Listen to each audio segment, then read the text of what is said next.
Hello, and welcome to the latest episode of the Low Budget Review Show. I am your host, Eric Smith, and today I'm talking about The Donut Legion by Joe R. Lansdale. As of this recording, I believe this book is a week and a half old. I pre-ordered it way back in September of 2022. It came out March 25th. I think. I'm looking at the wrong calendar. 23rd is when I think it came out. Wrong month on the calendar since I've already switched over to April. Today's April 1st. But anyway, Donut Legion. This is from Mulholland. There's their logo. All right, I think I'm gonna cheat and read the inside flap. Charlie Garner has a bad feeling. His ex-wife, Meg, has been missing for over a week, and one quick peek into her home shows all her possessions packed up in boxes. Neighbors claim she's running from bill collectors, but Charlie suspects something more sinister is afoot. Meg was last seen working at the local donut shop, a business run by a shadow group most referred to as Saucer People, a space-age evangelist cult that believes their compound to be the site of an extraterrestrial second coming. Along with his brother Felix and beautiful randy journalist Amelia Scrappy Moon, Charlie uncovers frightening and strange details about the compound, like their massive doomsday storehouse of weapons and their quasi-mascot, a leashed chimpanzee. When the body of his key informer is found dead with his arms ripped out of their sockets, Charlie knows he's in danger, but remains dogged in his quest to rescue Meg.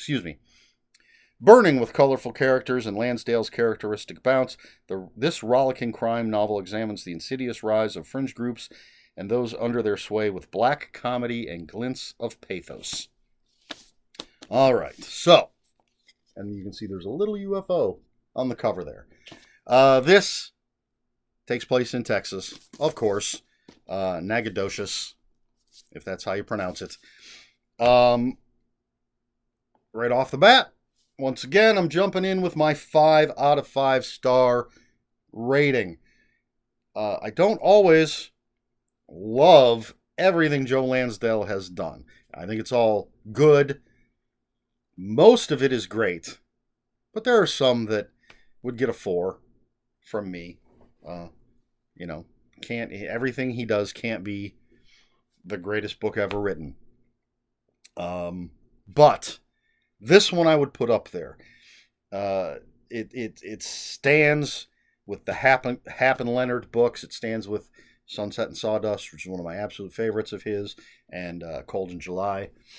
Because Lansdale is just a fantastic writer. He's a storyteller. He spins a yarn.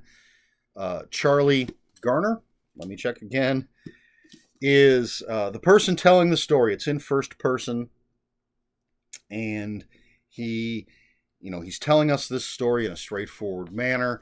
It's just easily digested prose, doesn't get flowery. There are some descriptions, but it's not over the top. But it's the characters and the dialogue that really are the strength of Joe R. Lansdale. I mean, he spins a good yarn. He tells an interesting story. But it comes down to, for me, in this, the characters and the dialogue. And Charlie Garner, his brother Phoenix, they're up there pretty close to Hap and Leonard. Now, Hap and Leonard are in a dozen or so books, so I've been reading those characters for years, 2 of my favorite characters in all of fiction. But Charlie and Felix, have already made an impression. I would love to see another story with Charlie and Phoenix, and with old Scrappy, the journalist Amelia Moon. I would be interested in seeing a book with just her. And it doesn't mention on the flap, Felix is dating this lawyer named Cherry. She's a great character as well. So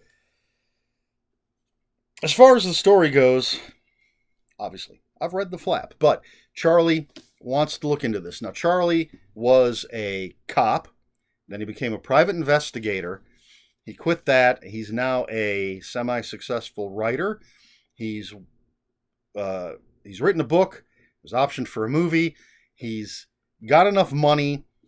I think he has like maybe a year he could live without any income. He could still live comfortably. So he's working on his next book. His brother was a psychiatrist or psychologist, one of those, who left that, and when Charlie quit his detective agency, Felix took it over. So now Felix is a private eye. So very, very interesting characters. So when Charlie starts to dig into what has happened to his ex-wife Meg, it's only natural that he would go to Felix because Felix is an investigator, and I love the interaction between these two characters, these brothers, and there's side characters that are introduced, and they're all interesting. And as I said, I really like Cherry, the lawyer. She's a beautiful, smart woman, can imitate the local sheriff or police chief, whichever. And because Felix and Charlie get into some trouble. And then we meet Amelia Moon, Scrappy, and I really like her character. She's a lot of fun. And then the bad guys are, I don't know if fun is the right word, but they're well written and interesting. And there's the chimpanzee, which is sort of that, sometimes Joe Lansdale gets into a little craziness. So you've got this guy at the cult that has a chimpanzee on a leash, and there's an ongoing joke throughout the entire book about the chimpanzee that's fun. Yeah, I don't think it ever got tired. And I like stories about cults, and I think there are two types of cults. Very generally, you have the actual like satanic cults. I like a good horror novel where the satanic cult is a real satanic cult or demonic cult or whatever, but there's actual, supernatural elements in play. I like that kind of thing. And then I enjoy reading fiction about these crazy religious cults or UFO cults. As tragic as some of these have been, such as the whole Jim Jones thing, and the who were the ones with the gym shoes? It's on the tip of my brain. They mention it here. The Hale-Bopp Comet thing. I can't remember the name of the cult. It's in here. It's like it's almost there. But anyway, that kind of cult. That's what we're dealing with here. This guy, years and years and years and years and years ago, claims that a UFO crashed on his property. He was given this prophecy, these teachings, and that the true believers are going to be picked up by UFO. I'm not going to tell you everything about the prophecy because you really should just read this book. But it's that kind of thing. And then you have these people that join, and the cult owns a bunch of donut shops, which is why the Donut Legion, and some other businesses, but mainly it's the donut shops. And so Charlie Garner and his brother Felix and Scrappy and Cherry dig into this, and it becomes deadly because this isn't just some kooky UFO cult. There's more going on, and there's eventually murder. It says his informer has his arms ripped off, but there's more than that. So as light and fun and airy as this is, as it feels, has that feeling of like a Hap and Leonard thing, there are some very dark turns, some very violent turns that the story takes.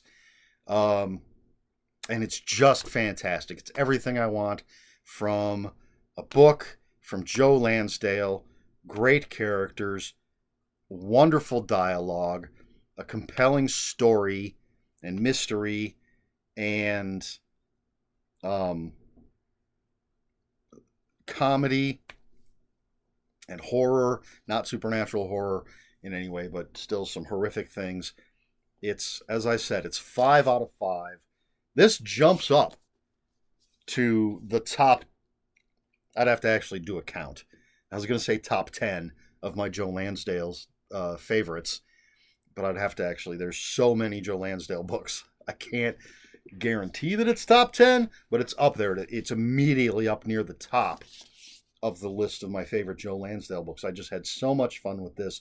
I loved the characters so much. I would love to see these characters return, whether it's sequels or prequels or whatever, or spin-offs, like I said, with Scrappy or even Cherry. Oh, and there's even there's a character, there's a redemption arc for somebody in this story. Not going to say who, because there's many people it could be. But, man, just so well written. So well put together, so fast. I read this pretty quickly, but it was compelling. I didn't want to put it down. As always, stupid day job getting in my way. The Donut Legion, Joe R. Lansdale, Mulholland Press, 5 out of 5 stars. Fantastic. And I guess that's that. So, I seem to have lost any semblance of how to end the review itself and segue into the question, if I were to have one. And I don't know, because I never think ahead. You know what? We're going to forego a question. This is the 4th video I've recorded this evening, and I'm just not, I can't think of a question off the top of my head, so that's that. If you have any comments, questions, or corrections, you can put those in the comments below. Comments are open for spoilers. Just post a spoiler warning. We try to be polite here at the Low Budget Review Show. Please like, share, and subscribe, all the usual YouTube stuff. If you'd care to follow me on other social media, my Twitter is @Ronan5757. My Instagram, where I post pictures of books, comic books, board games, and fuzzy animals, is Eric Smith 5757. That's Eric with a K, ERIKSMITH 5757. That is all I have. This has been the Low Budget Review Show. I've been Eric Smith, and until next time, read more books.